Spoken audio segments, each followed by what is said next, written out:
नमस्कार, आप देख रहे हैं खबर उत्तराखंड बुलेटिन और मैं हूं आपके साथ स्मिता सिंह। बुलेटिन की शुरुआत करते हैं बड़ी खबरों के साथ। लोकसभा चुनाव से पहले उत्तराखंड में विपक्ष सरकार के खिलाफ एकजुट होने लगा है और राजधानी देहरादून में कांग्रेस प्रदेश मुख्यालय में सर्वदलीय बैठक का आयोजन किया गया है। इस बैठक में कई विषयों पर विस्तार से नेताओं ने चर्चा की है और सबसे महत्वपूर्ण बात यह है कि आपको बता दें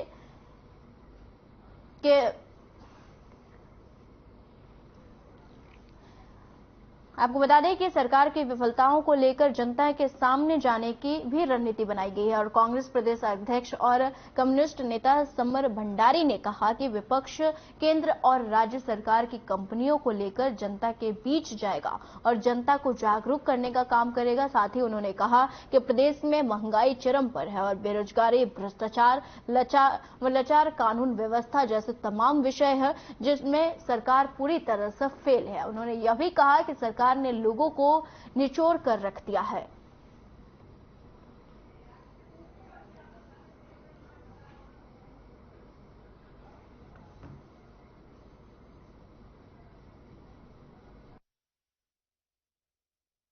देखिए, जो कॉमन प्रोग्राम है हमारे, इस समय सरकार बुरी तरह की फेल है। चाहे वो अंकिता का केस हो, चाहे वो जोशीमठ का मामला हो, चाहे तमाम भर्ती घोटाले हो, पेपर लीक हो, गोपन के अधिकारी का पकड़ा जाना हो, आतंकवादियों का हरिद्वार में पकड़ा जाना हो, यूपी की पुलिस के द्वारा पकड़ा जाना और चाहे हमारे गोल्ड मेडलिस्ट और पद्मश्री अवार्ड से सम्मानित हमारे पहलवान लोग जो जंतर मंतर में काफी लंबे समय से बैठे हुए, कहीं भी कोई सुनवाई नहीं। बीजेपी देखिए, तो हम मुख्य जो बुनियादी सवाल है जिस पर हम सबकी सहमति है कि जो भाजपा सरकार की असफलताएं हैं तमाम मोर्चों पर, हम उसके विरुद्ध एकजुट होकर आंदोलन करें संयुक्त रूप से।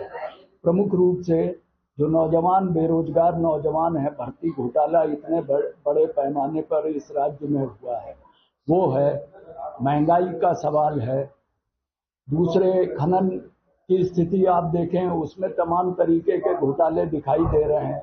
इसके अलावा जो नीतियां हैं, जोशीमठ जैसी घटनाएं इन नीतियों का परिणाम है। हमारा कहना है कि जो भौगोलिक विशिष्टता और स्थानीय जरूरत है, उधम सिंह नगर जिले के किच्चा में केंद्रीय स्वास्थ्य राज्य मंत्री एसपी सिंह बघेल का जोरदार स्वागत किया गया। किच्चा में वहीं राइस मिल एसोसिएशन के अध्यक्ष राम बाबू प्रधान के निवास पर तमाम गणमान्य लोगों और बीजेपी कार्यकर्ताओं ने केंद्रीय स्वास्थ्य राज्य मंत्री का स्वागत किया। केंद्रीय स्वास्थ्य मंत्री बघेल ने धर्मांतरण को लेकर तीखा हमला बोला। उन्होंने यह भी कहा कि मोहम्मद गौरी से लेकर औरंगजेब तक के ये शासनकाल में तलवार की नोक पर धर्मांतरण कराया गया है और अब प्रलोभन और छल के माध्यम से लव जिहाद पर धर्मांतरण का खेल चल रहा है, जो कि नहीं होना चाहिए। केरल स्टोरी को लेकर चल रहे विवाद के सवाल पर उन्होंने कहा कि साहित्य समाज का दर्पण होता है और दर्पण में कभी झूठ नहीं बोलता और केरल द स्टोरी फिल्म में सच्चाई बयान की गई है और सभी को यह फिल्म देखनी चाहिए। केंद्र सरकार की उपलब्धियां गिनाते हुए उन्होंने यूपी और उत्तराखंड सरकार के कार्यों की सराहना की। उन्होंने यह भी कहा कि अवैध रूप से संपत्ति अर्जित करने वाले लोगों के खिलाफ योगी सरकार का बुलडोजर चल रहा है और पर्यटन को बढ़ावा देने के लिए केंद्र सरकार ने बजट में हजारों करोड़ रुपए दिए हैं। उन्होंने यह भी कहा कि जल्द ही किच्चा में बनाए जा रहे एम्स हॉस्पिटल के भूमि पूजन में वे शिरकत करेंगे।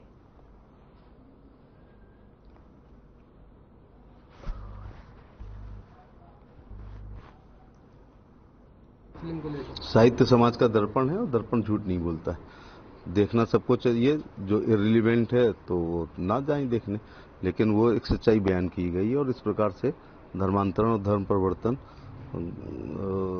होता रहा है। 1192 में तराई के दूसरे युद्ध में जब पृथ्वीराज चौहान हार गए मोहम्मद गौरी से, तो तलवार की दम पे गौरी ने किया, फिर कुतुबुद्दीन ऐबक ने, फिर इल्तुतमिश ने, फैलाउद्दीन खिलजी ने, मोहम्मद खिलजी ने, जलालुद्दीन खिलजी ने, फिरोज तुगलक ने, मोहम्मद तुगलक ने, गयासुद्दीन तुगलक ने, सिकंदर लोदी, बहलोल लोदी, इब्राहिम लोदी ने, बाबर, हुमायूं, अकबर, जहांगीर, शाहजहां और औरंगजेब ने तो सबकी कसर निकाल दी। मैं आगरा का एमपी हूँ। बीच में फिर गंडे ताबीजों से सूफियों ने भी बहुत सारा धर्म परिवर्तन कराया और अब प्रलोभन के द्वारा लव जिहाद के द्वारा और गरीबी का नाजायज फायदा उठाते हुए और छल और प्रपंच से रिश्ते बना करके अब 15 मई से 21 मई तक 7वां संयुक्त राष्ट्र वैश्विक सड़क सुरक्षा सप्ताह का आयोजन किया गया है। इस दौरान पद्मश्री सम्मानित डॉक्टर BKS संजय और international book of records for blood और आपको बता दें कि ऑर्थोपेडिक सर्जन डॉक्टर गौरव संजय ने बताया कि हर साल देश में लगभग 5 लाख सड़क दुर्घटना होती है और जिसमें से लगभग 1.5 लाख लोगों की मौत हो जाती है और अच्छे इलाज के बावजूद भी लगभग इतने ही लोग दिव्यांग वहीं हो जाते हैं और जिसके कारण से दुर्घटना के बाद गरीब आदमी और गरीब हो जाता है। आर्थिक सहायता के अलावा व्यक्तिगत पारिवारिक एवं सामाजिक समस्याएं भी आ जाती है और ऐसे बहुत से नौजवान हैं जिनका भविष्य बदल जाता है। बढ़ती हुई सड़क दुर्घटनाएं अपने देश में दिव्यांगता का मुख्य कारण है। डॉक्टर संजय ने यह भी कहा कि सड़क दुर्घटनाएं अपने देश के विकास में अवरोध का काम कर रहा है।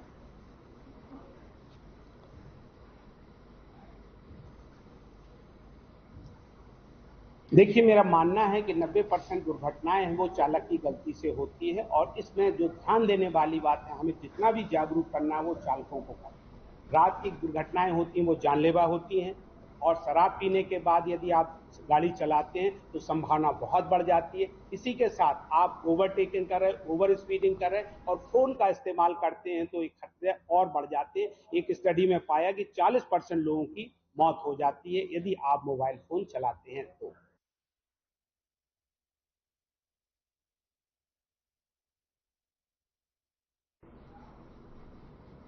बीते 4 दिन पहले नेहरू कॉलोनी थाने के बाईपास चौकी क्षेत्र में सड़क पार कर रही ग्राफिक वहीं बता दें कि एरा की शिक्षिका को उत्तराखंड रोडवेज बस ने जोरदार टक्कर मार दी जिससे शिक्षिका की मौके पर मौत हो गई थी। बता दें कि जिस जगह यह हादसा हुआ वहां इससे पहले भी 10 से 12 हादसे हो चुके हैं और कई लोगों की मौत भी हो चुकी है। इसका सबसे बड़ा कारण गलत सड़क इंजीनियरिंग और गलत कट बताया जा रहा है और एसपी ट्रैफिक अक्षय कोंडे ने भी इस बात को स्वीकारा है और गलत कट की वजह से हादसे हुए हैं और मौतें भी हुई है। साथ ही एसपी ट्रैफिक ने यह भी लोगों से अपील की है कि वह दोनों को देखकर ही सड़क पार करें।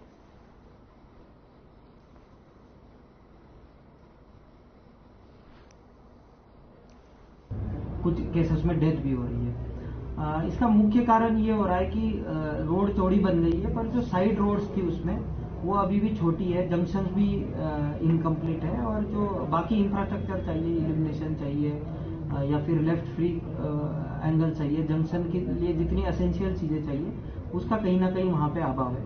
एक टेम्पररी अरेंजमेंट पुलिस ने वहाँ बनाया गया था जिसको सुबह और शाम को सिर्फ 2-2 घंटे के लिए हम चलाते हैं। उसके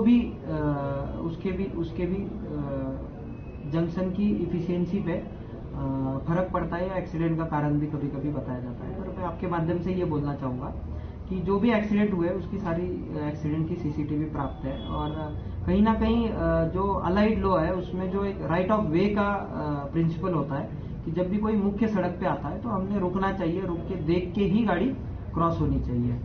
तो इस संबंध में हमने NH PWD से पत्राचार किया है और MDDA स्थित जो ट्रैफिक एक्सपर्ट है उनकी मदद भी ली जा रही है और विद इन अ वीक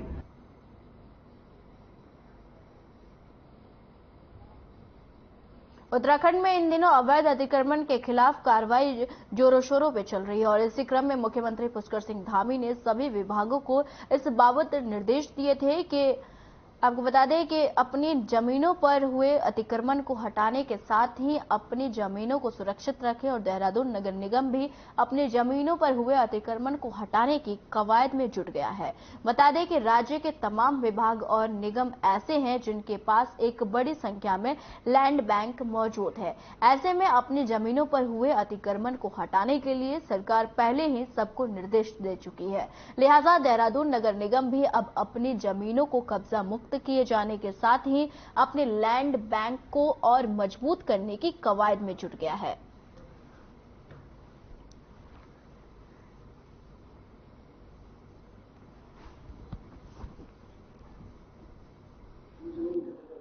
कि लैंड बैंक का तो एक बड़ा हुआ है। इसमें जो हमारी नगर निगम की ज़मीनें हैं, हमारा प्रयास है कि वो ज़मीनें हम उनको बचाएं और ज़मीनों पे अतिक्रमण ना हो, उसमें कब्जा ना हो।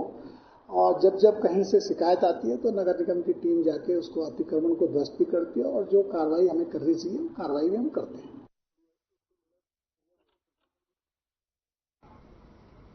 किच्चा तहसील के अंतर्गत डॉली वन रेंज क्षेत्र में वन विभाग और पुलिस प्रशासन ने अवैध अतिक्रमण को हटाने की कार्रवाई की है। बता दें कि गुर्जर समुदाय के लोगों द्वारा वन विभाग की भूमि पर अवैध रूप से कब्जा करते हुए करीब 30 एकड़ भूमि की घेराबंदी कर अवैध रूप से खेतीबाड़ी की जा रही थी और प्रशासन की टीम ने जेसीबी मशीनों के माध्यम से भूमि के चारों ओर वही की गई तार बार को ध्वस्त करते हुए अवैध कच्चे पक्के अतिक्रमण को तोड़ दिया है और अचानक हुई कार्रवाई से अतिक्रमण कर्मियों के ने हड़कंप मच गया है। और आपको बता दें कि प्रशासन की टीम ने अतिक्रमण हटाने के बाद करीब 30 एकड़ सरकारी भूमि को अपने कब्जे में ले लिया है। अधिकारियों के अनुसार अवैध अतिक्रमण के खिलाफ अभियान आगे भी जारी रहेगा।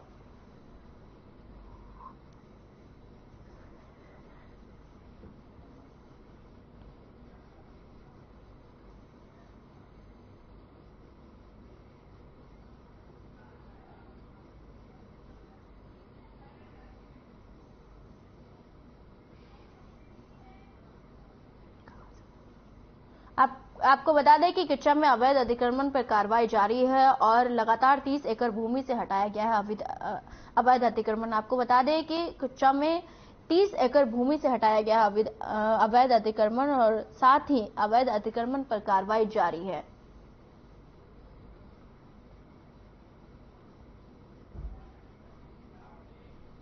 रोड के सिविल लाइन में हरिद्वार की ओर से आ रही एक बस एक बार को बचाने के चक्कर में वहीं आपको बता दें कि सड़क किनारे गहरे खड्डे में चली गई और गहरे खड्डे में जाने से 4 यात्री घायल हो गए, जिन्हें उपचार के लिए अस्पताल में भर्ती कराया गया और बताया जा रहा है कि बस चालक को भी सर में चोट आई है। बता दें कि एक बस हरिद्वार से यात्रियों को लेकर मुजफ्फरनगर जा रहा था।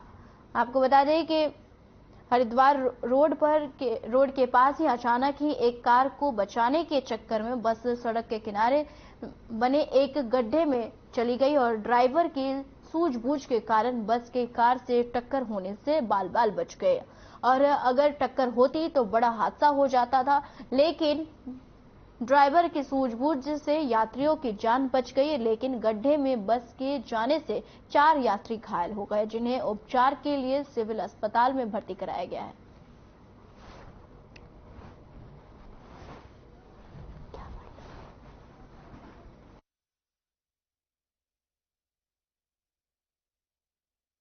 मैं तो टिकट बनाने की प्रक्रिया में था, गाड़ी इधर से आ रही थी हरिद्वार साइड में से, अचानक यह कार बचाई, ड्राइवर ने क्या बचाया क्या गाड़ी का टूटा है तो ड्राइवर को पता, ड्राइवर से बात नहीं हो पाई। हम लोग ड्राइवर को लेके गाड़ी में, उसके माथे में चोट है जी।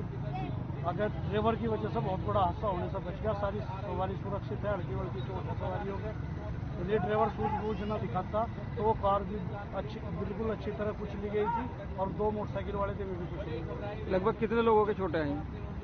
2 से 3-4 आदमियों के चोट। गाड़ी ऐसे जैसे हरिद्वार की तरफ से आ रही थी गाड़ी, और इन्होंने आते हुए देखा एकदम इसके सामने कार ने कट मारा, इनने उसे बचाने के चक्कर में इसको उतार के खाई में उतार दी। किसी चोट वोट लगी है? चोट लगी है, 10 ट्रेन लगी।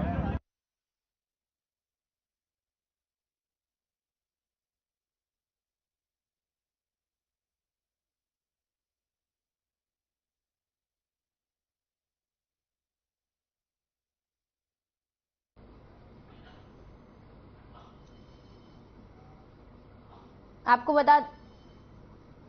बता दें कि ऋषिकेश में रेलवे रोड पर गुरुद्वारा सिंह सभा के निकट अचानक पीडब्ल्यूडी विभाग के रोलर के ब्रेक फेल हो गया और ब्रेक फेल होते ही अनियंत्रित होकर रोलर एक घर में जा घुसा। इस दौरान घर के बाहर बैठे मकान मालकिन देवेंद्र कौर की भी मां और भाई की जान बाल बाल बच गई। नजारा देख लोगों की भीड़ घटनास्थल पर एकत्रित हो गई। वहीं मौके पर रोलर का ड्राइवर फरार हो गया और कुछ देर बाद पीडब्ल्यूडी विभाग के सहायक अभियंता राजेश चौहान और कनिष्ठ अभियंता राहुल कुमार पहुंचे। उन्होंने घटना का बारीकी से निरीक्षण किया। मकान मालकिन को भरोसा दिलाया कि उनके मकान का जो भी नुकसान हुआ है उसकी भरपाई पीडब्ल्यूडी विभाग करेगा।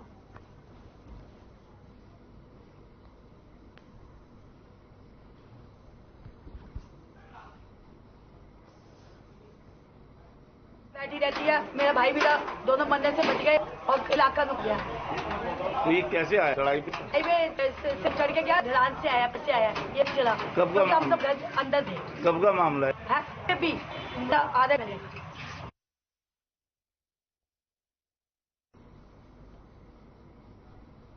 रुड़की में हरिद्वार रोड पर स्थित शेरपुर गांव में बीजेपी नेता ध्रुव गुप्ता की तरफ से निःशुल्क चिकित्सा शिविर का आयोजन किया गया। इस चिकित्सा शिविर में बड़ी संख्या में ग्रामीणों ने पहुंचकर स्वास्थ्य का लाभ लिया और चिकित्सा शिविर में बीजेपी के पूर्व प्रदेश अध्यक्ष मदन कौशिक भी शामिल हुए। और बता दें कि बीजेपी के युवा नेता ध्रुव गुप्ता की तरफ से शेरपुर गांव में निःशुल्क चिकित्सा शिविर का आयोजन किया गया। इस शिविर का उद्घाटन बीजेपी के पूर्व प्रदेश अध्यक्ष मदन कौशिक ने किया। चिकित्सा शिविर में बड़ी संख्या में ग्रामीणों ने पहुंचकर लाभ उठाया।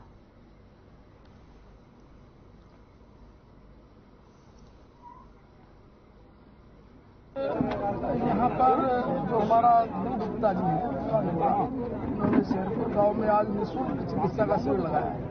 अभी तक लगभग 50 ऐसे पेशेंट आए जिन्होंने अपने आप को यहाँ डॉक्टरों को दिखा के दवाई का लाभ लिया है। तो मैं गुप्ता जी को बधाई देता हूँ। एक अच्छा कार्य है तो आप कर रहे हैं और आगे भी भविष्य में इस प्रकार के निःशुल्क शिविर लगा के जनता को लाभ देंगे। 2024 को लेकर क्या तैयारी है भाजपा की? 2024 में भारतीय जनता पार्टी के साथ अब हमारा महाजनसंपर्क अभियान शुरू होगा, जो हम हमारी प्रदेश कार्यकारिणी होगी, जिला कार्यकारिणी, मंडल कार्यकारिणी, उसके बाद हमारे संपर्क के कार्यक्रम और 1 महीना वक्त इससे।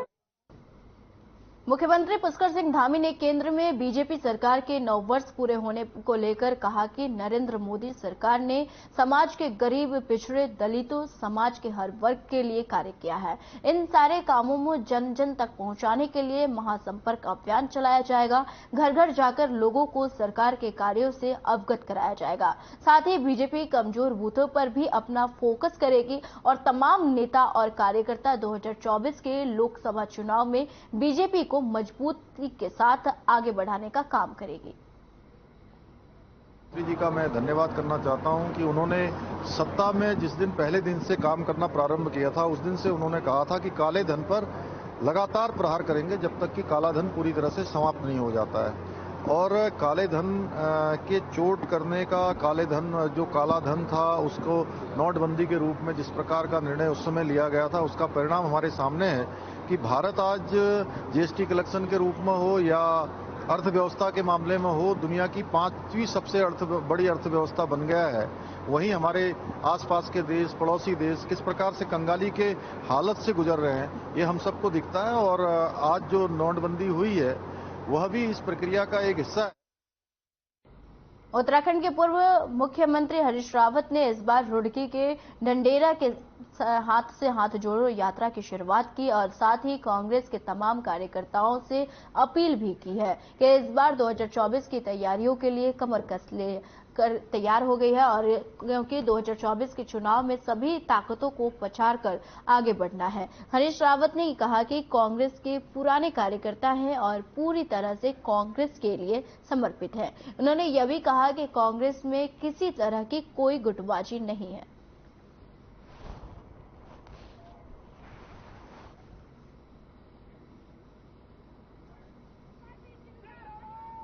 देखिए, अभी तो कांग्रेस पार्टी मजबूत होती ही जा रही है। कर्नाटक का चुनाव बहुत सही तरीके से और बहुत आलीशान तरीके से कांग्रेस ने जीता है और एक मैसेज पूरे हिंदुस्तान में गया है जिसमें विपक्ष को आगे बढ़ने के लिए कदम मिल गया।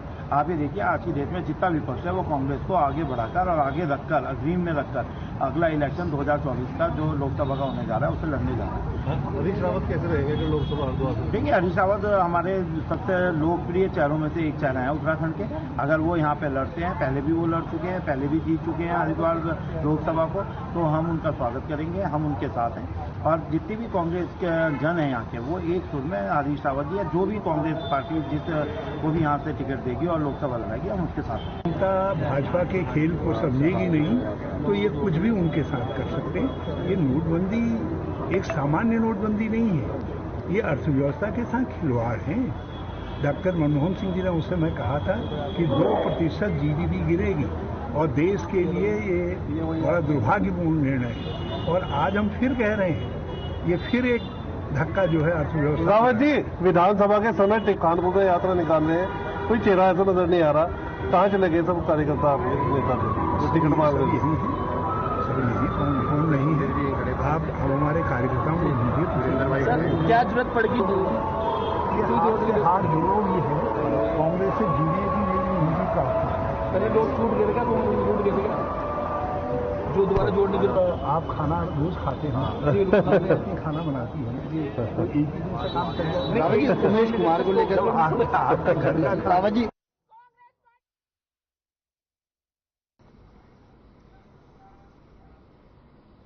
उत्तराखंड के बुलेटिन में फिलहाल के लिए इतना ही। मुझे दीजिए इजाजत। नमस्कार।